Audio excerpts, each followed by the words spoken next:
Hi, friends.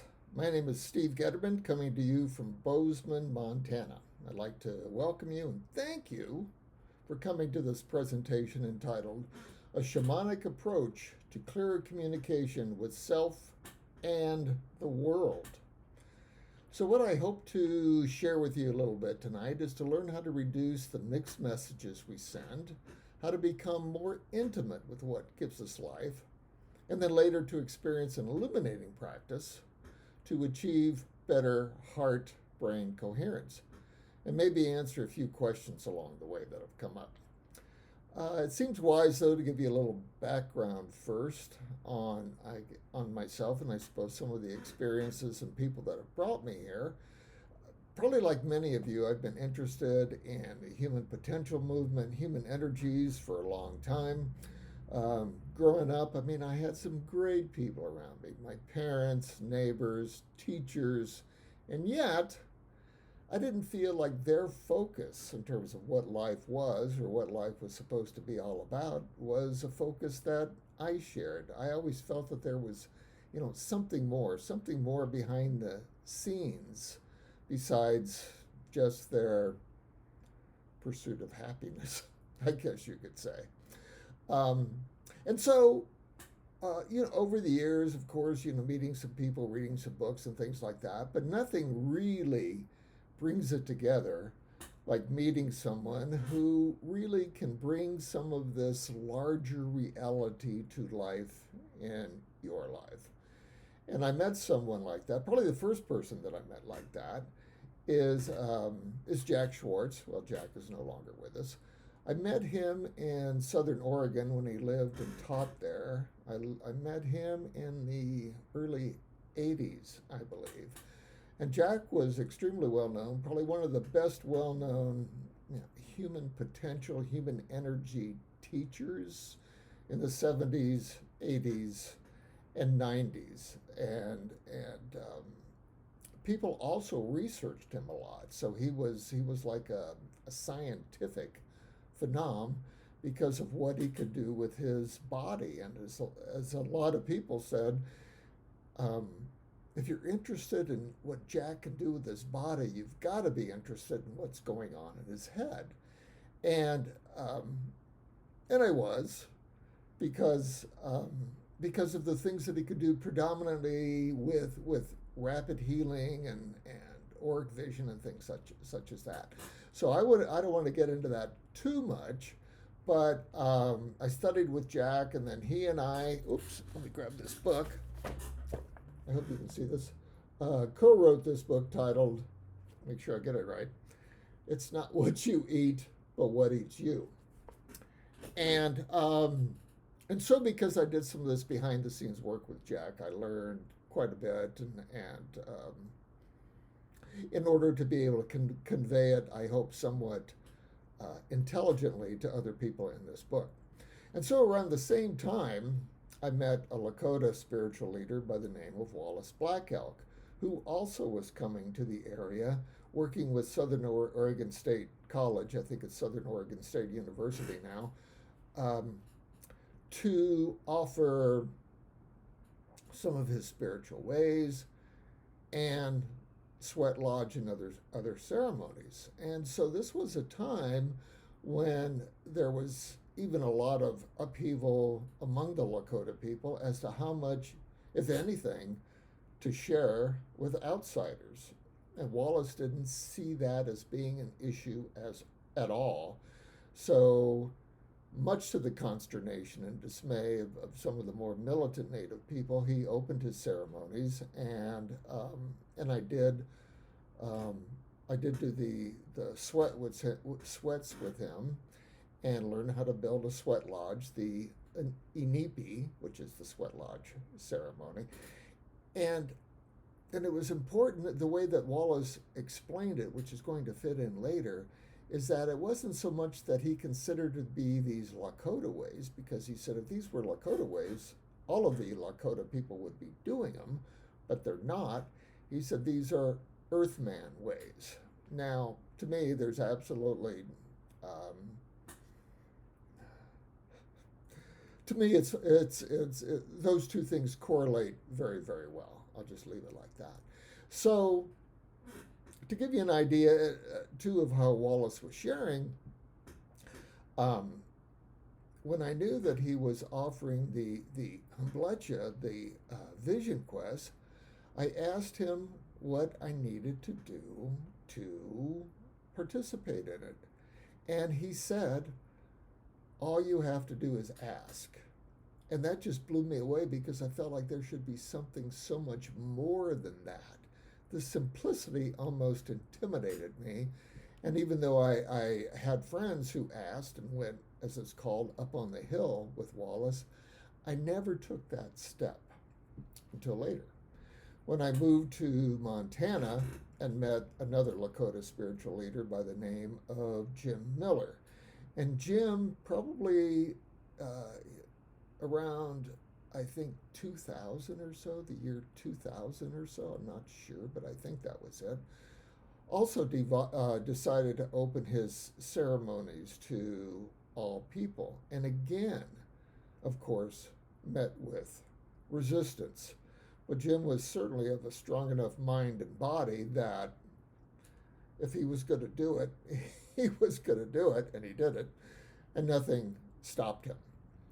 And so through Jim, and so there was quite a break between Wallace and Jim. But then with Jim, I was, I'll say, reintroduced to the lodge, to the Sweat Lodge, to the Inipi ceremony.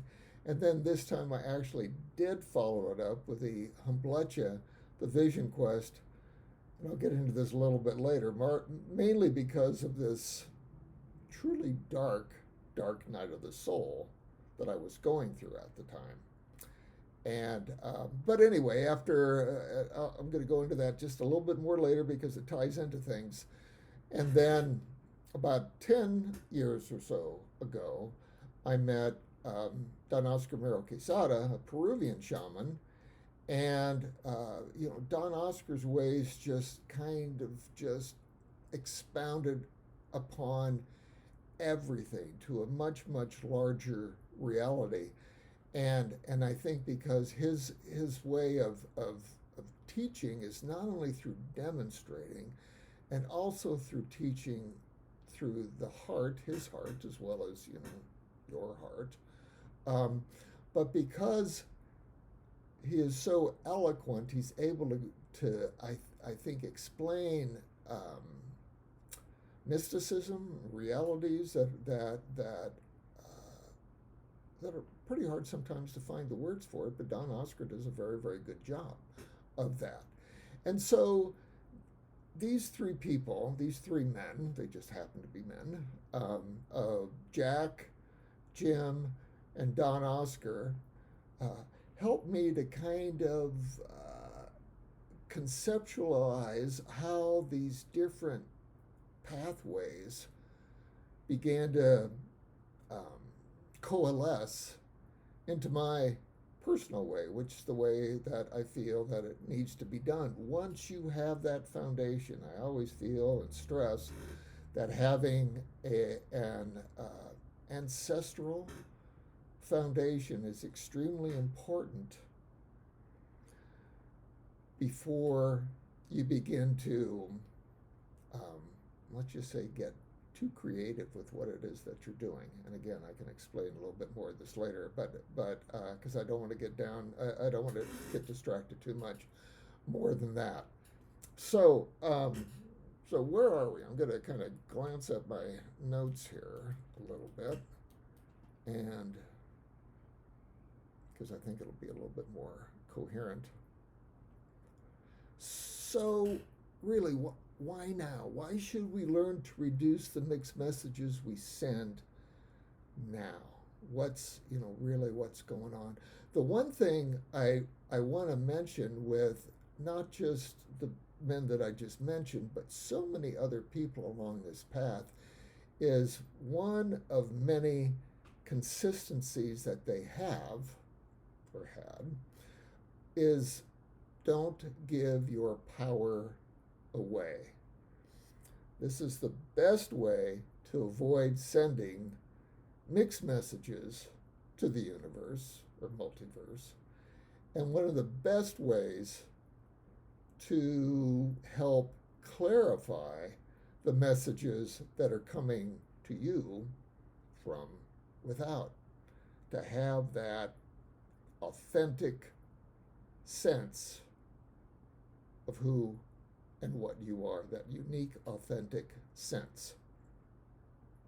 So why should we learn, though, to reduce the mixed messages we send and as I said it, to receive? Well, let's look at a little bit of what's going on. To me, we have an epidemic of distraction. There's just so much going on in our modern life that, to me, even though it's very broad, it's also extremely narrow. And we also have a plethora of possibility, meaning everything that we have in our modern life can lead to so much more. And I think this is why we're really on this threshold of an evolutionary breakthrough right now, because of this plethora of possibility. And we also have, to go with this possibility, we have this cornucopia of choices, because it's up to us to decide how to use what it is that we have, or how not to use it. And so to me, with all the things that the modern world brings us, it seems to me like it has what is referred to in a person as, make sure I pronounce this right, dissociative personality disorder. Meaning it's not really that consistent. You never really know what you're going to get. And so between the tech that we have, our modern way of life, our life decisions versus really our heartfelt life purpose, all of these things can not only give us mixed messages, they can also be mixed blessings. So it reminds me of one of the quotes by one of Lewis Carroll's characters, the Cheshire Cat, who said something such as, "If you don't know where you're going, any road will get you there." And I also like to say, if you do know where you're going, any road will get you there, because then you're living a life based on spontaneity, synchronicity, individuality. You have that foundation, which I mentioned before, and then with that foundation you have the skills to create that own way of fulfillment. And to me, it really doesn't matter what experiences we have to clarify what that might be. Again, probably a little bit more on that later, especially if people have questions on that. So, as I mentioned, a key is to not giving our power away. Such power is our ability to take action aligned with our intent. So when we talk about personal power, that's the definition I look at. I use is the ability, our ability to take action aligned with our intent through focus, consistency.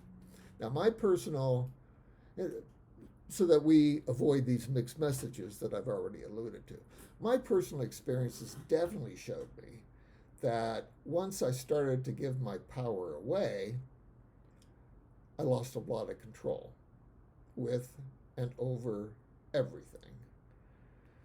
And this happened during that dark night of the soul that I've already alluded to, where everything just fell apart. And I'm sure I'm not the only one that this has happened to. And so I asked to understand the great mysterious.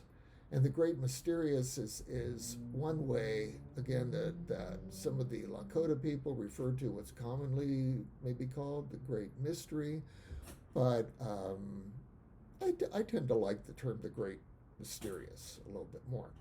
Anyway, the great mysterious is the all-pervasive source that seems to be the source of all human confusion. That's the way I put it. And so, as I said, I asked to understand more of the great mysterious. I thought I asked it well. I thought it was clear. And really, all I got was more chaos, more muddled stuff, more even inappropriate behavior on my part. I mean, I really hit the depths. And after a while, it took a while, trust me, I can be a little slow, it dawned on me that the way to understand the great mysterious is to get more things that I did not understand.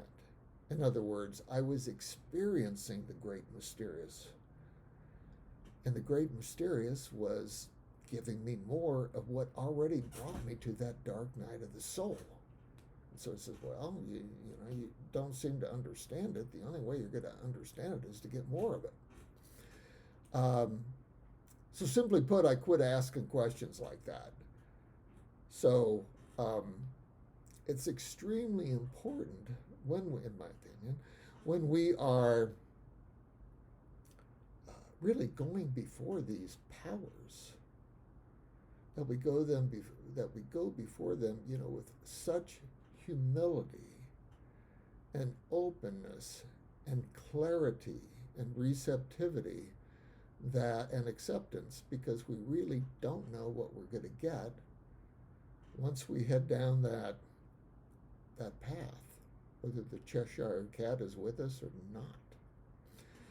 So I'd like for this to bring us to another point, which I feel is related. So these mixed messages also relate to paradox, something that seems not to be true, but is, for the most part. I think is a good definition.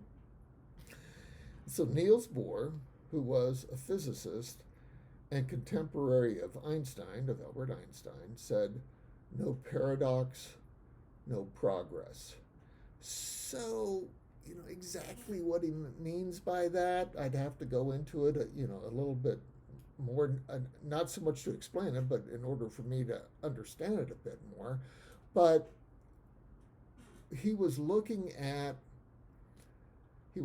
when he said that, he was basically looking at physical reality, and that, coming to the somewhat point of that physical reality is not what you think it is, something else. And again, which is a common conception, I think, of a lot of people on this call. And so with this paradox, what people are trying to, I think, probably trying to get, again, is clarity. And we may think with more clarity that there is less mystery. I don't think it necessarily works that way. As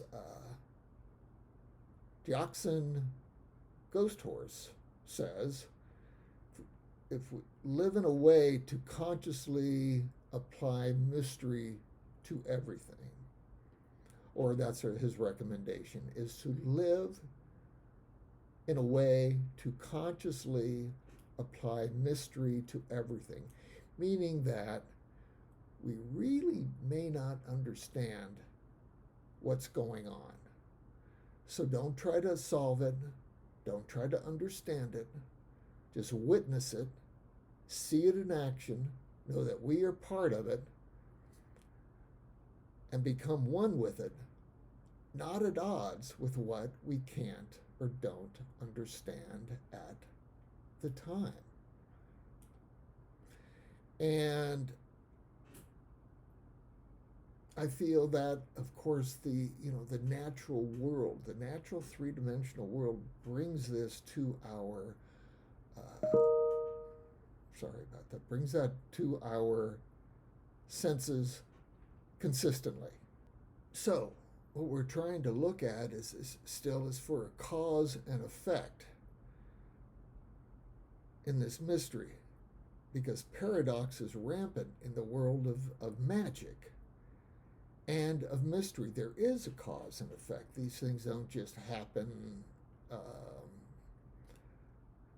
was going to say willy-nilly, but I don't like that term, but I may not be able to come up with another one. They cause and effect.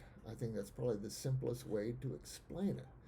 So mystery, magic, and paradox, although they're not the same, they share a relationship.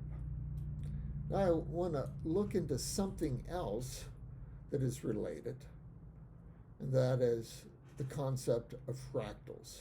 And fractals are simply pattern that keeps repeating. Now, a paradox, I feel, is that each of us is a unique fractal of the universe. Now, that's kind of an oxymoron or a paradox, because how can you be a unique fractal if it's if a fractal is a repeating pattern? Well, I'm still kind of working on this one myself, but as we delve more deeply into human consciousness, the human body, the human experience, which to me goes beyond our 3D reality, we'll see that what we see and what we experience is often emulated in our own mind-body consciousness. And yet, we are all unique. I don't think that it can necessarily be argued that we are clones of each other, because we are not. So hence, to say that we are unique fractals of the universe, to me, is not necessarily out of the question. It's kind of one of those things where you just want to look at it a little bit more closely, like, yeah, okay, I have this relationship. I'm definitely connected. I'm not separate. There's a lot of repetition in the patterns, but I'm certainly one of a kind. So the more we look at this, the more I think we see our patterns, and yet also out of those patterns goes back to that cornucopia of choice that we have, that the resolute patterns that we have are supposed to constantly change with the changes of the world around us. So now that I think of it, we might not only be recurring patterns, we are dynamic patterns that evolve as that which around us evolves. Ooh, I kind of actually like that. Or as Jack Schwartz simply defined us as, we are an individual collection of consciousness, unique, similar, connected, energetic fractals, yet expressing differently. So the other day, as I looked into this a bit, I found an article, and I'll post this later, by Dr. Bernard Beitman, who discusses fractal synchronicity. And that whole concept of synchronicity and, oh gosh, there was another word. I'll think of it here. See if I see it even in the title. I guess connecting coincidence and synchronicity. And so I'm going to look into that a little bit more and just see where science is going with some of these more esoteric ideas, because I find it absolutely fascinating, and that this is the type of information that needs to come out to the to the general public. But if we look at us as human beings, our amazing talents, our amazing abilities, if I had to sum us up in one word, I'd say we are feeling. Some people might say that we are perceivers, but it seems what we perceive depends upon what we feel. So this is why I feel like it's so important to get clear on what we feel and our intent, but starting first with that feeling. What do we actually feel? And when we are clear with that, then our feelings will keep us from being distracted, and hopefully our feelings and our individual sense of purpose will keep us from giving our power away. And soon I'll offer a guided meditation where I hope we are able to get into a relaxed, alert state, quiet, at peace, a state where we can do some self-regulation and visualizations and experience a meditation, which I hope will help to help us to experience this. So that means getting to a place where our energy is smooth is the best way that I can explain it. We would even say where our energy is coherent.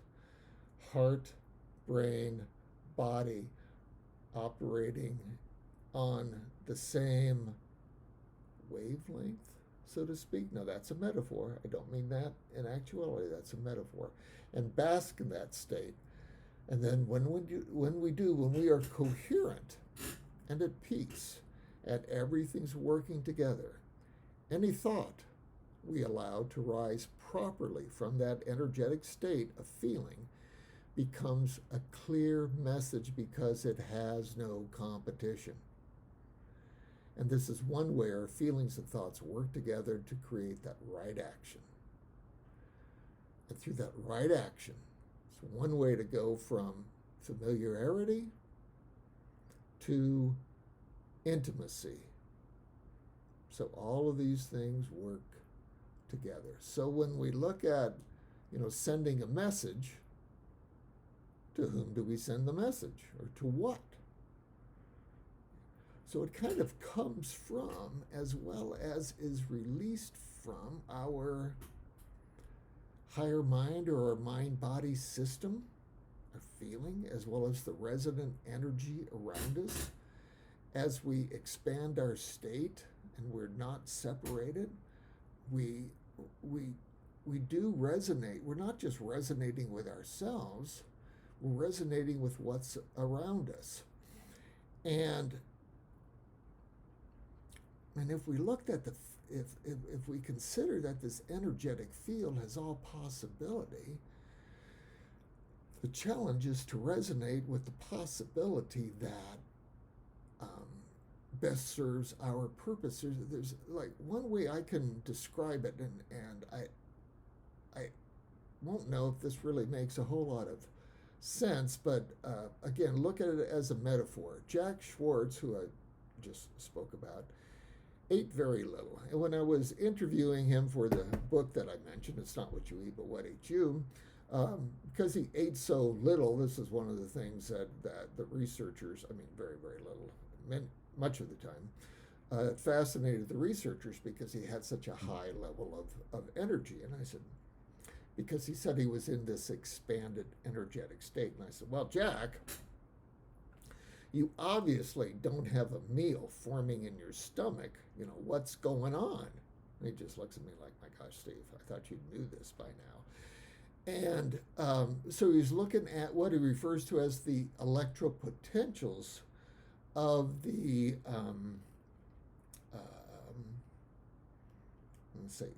the minerals that the body needs. So he says, if my body needs copper, I'm resonating with that electropotential of copper out in the environment, the more subtle realities. If I need magnesium, I'm resonating with that electropotential of magnesium and pulling that all in, so that he didn't need to get it from food. He got it, as he said, I forgot about this, he said he didn't get his nutrition from the retailer, he got it from the wholesaler. So he kind of took the retailer out of there. And I think that actually he didn't even get it from the wholesaler. I think he actually got it from the manufacturer. So again, metaphorically speaking, that's what that's what he said. So when we are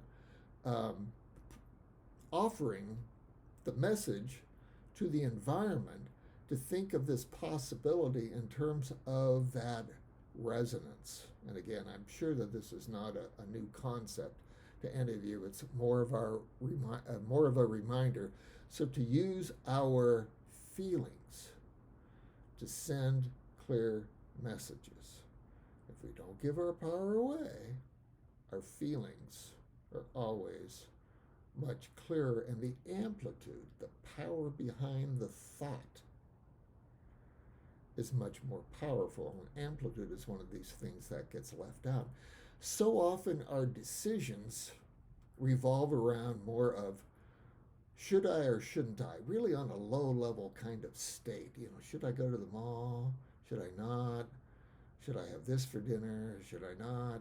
Rather than sensing into the life patterns, the life fractals that we want to emulate in order to constantly send that clear message to the wholesaler, the distributor, the manufacturer, however it is that we want to, whatever metaphor we want to use for that. But I'm digressing just a little bit. So in other words, just simply use feelings to make good choices. It's really not that hard. And use our intuition. In whatever form works for you, use your intuition, which I'll get into more at another time. But just to sense into that, using your intuition of whatever form works for you. So for an example, is that a very, very simple choice to make is to choose whether to be happy or sad. The amount of work is the same. You choose to be happy or sad, the amount of work is the same. So choose what's best for you. Keep power and clarity that way by choosing what's best for you. So as I like to say, to be or not to be, that really is the question. Should I or should I not, a more usual question, is really not the best question. To be or not to be. Hamlet, Shakespeare, in my opinion, had it right. And the universe is no different from us. Just like we do, most of us, I'm sure, prefer to hang around with happy people. So does the universe, and so does that energetic electro potentials of the universe prefer to hang around happy people, because the universe itself, and if the universe is more than sometimes, I mean, it's huge, is more of a too big of a concept or isn't applicable. Just think about the energy around us. That the universe is very loving and very powerful, then the energy around us is very loving and very powerful. If we choose to resonate with that, it can only be met successfully, very lovingly, and very powerfully if we are loving and powerful and clear. That's, to me, the way it works. And universal love, like so many things, can show up in mysterious ways, as I mentioned already before about the dark night of the soul, or the dark night that I was going through. And even though I was getting stomped, after I looked back, I went, well, certainly an act of love, because I learned some things. And to me, that was extremely important. Because metaphorically speaking, for example, the trickster coyote, to again use another metaphor, the trickster coyote will always be on the prowl to trip us up. But he's being his nature. So there's no deception at all. But often people are not as honorable as trickster coyote, where they deceive us in such ways where we don't realize it, because we're not clear, because we're not living our intent, our purpose, and because we're not sensitive enough to the energies around us to realize we're being duped, to to me, modern life does a lot of that. So to sense that people are often not being honorable, their intentions are often not being honorable, and it influences the entire energy field around us. So, as I like to say, oh, what a web we weave when we first practice to be deceived.